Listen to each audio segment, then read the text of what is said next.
Hello, good evening, and welcome. I'm John Lazarus with Stories Matter and D&E Publishing. Happy 2025, everyone.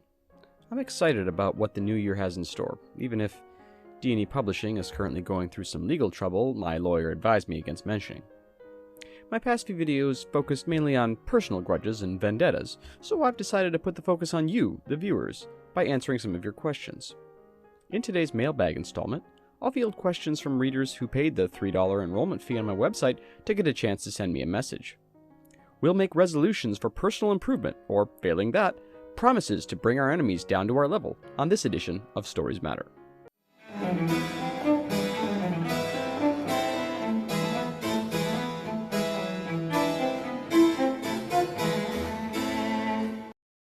Today's video is brought to you by the Weyland-Yutani Corporation. For years, Weyland-Yutani has been a leader in biotechnology, national defense, and interstellar communication, keeping America safe with innovative ideas for defense, utilizing artificial intelligence for quick, effective decision-making. Weyland-Yutani, colonizing today with the tools of tomorrow. Let's take a look at our first question. Asa A. writes, John, my son is an aspiring writer, but whenever I try to tell him I wish he'd branch out from writing stories about small animals being tortured, he gets very upset. As a writer, what kind of feedback do you value most from readers? Now, feedback can be a tough thing. I became a writer for a few reasons, but mostly so others would like me and pay attention to me and constantly tell me how awesome I am. But of course, you can't expect all people to respond to your work that way.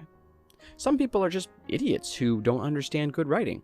And some are people who do understand good writing, but just want to insult you because they think it's funny, or they want to put you in a negative light to promote their own writing. In any case, the feedback I like is when people tell me my work turned their life around. As a good friend once told me, saving a life is as exhilarating as taking it away. James D. writes, John, my marriage is falling apart, and it's largely your fault.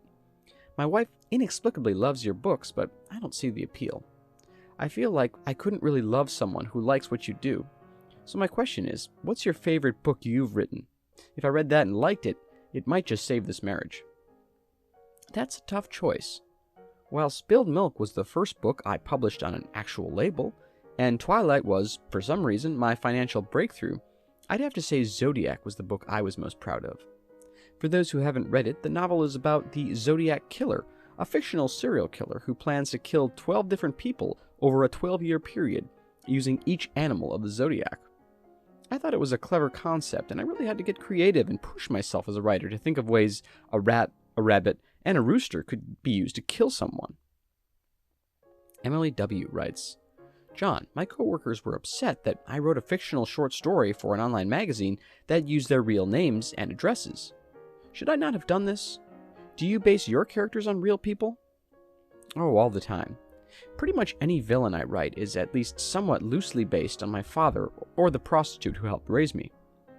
If there are women in my life who, I'd like to have sex with, but can't because they're married, or lesbians, or certain laws prohibit me from doing so, I find it helps to live out that fantasy in my writing. Ava E. writes, John, writing for me is just a hobby at the moment. I have a great job designing algorithms for healthcare companies that decide which patients should live and which should die, but part of me wants to make writing a full-time job. I worry about deadlines, though. How do you deal with the pressure of meeting deadlines? This was never really an issue when I was a young writer. I was so motivated and on so many productivity-enhancing amphetamines that I wrote faster than my editors could keep up. But in my middle age, I have slowed down a bit. There are some small hacks you can use. You can tell your publisher you misread the date. You can tell them your kid got sick. Or you can puff out the middle section by copying and pasting excerpts of the Canterbury Tales. Editors usually only read the first and last pages of a manuscript anyway.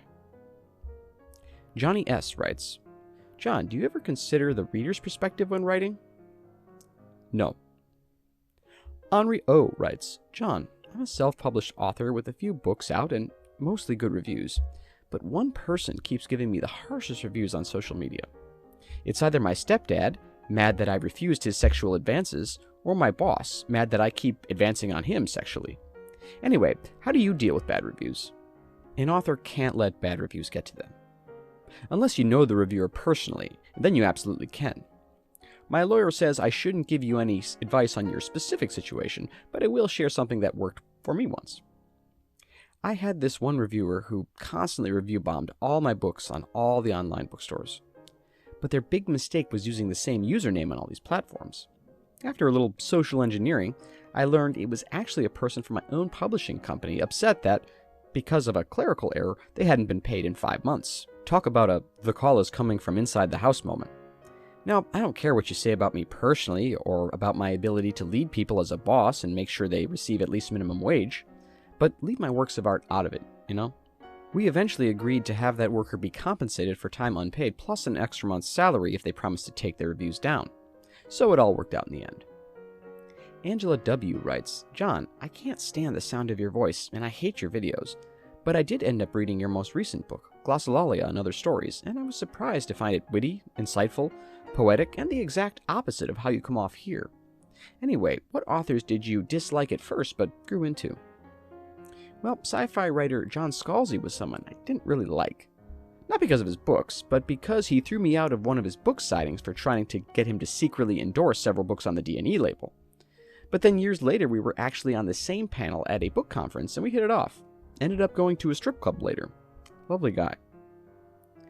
Finally, we have Scarlett S., who writes, "John, I want to start writing. My boyfriend says I'm too racist to be a writer. So my question is, what's one thing you'd give up to become a better writer?" Well, first of all, lots of great writers are racist. Ayn Rand, Margaret Mitchell, H.P. Lovecraft. So even though I don't agree with your views, don't let that stop you. But for me, this is an easy decision. I'd give up one of the children my first wife claims we had together before she ran off.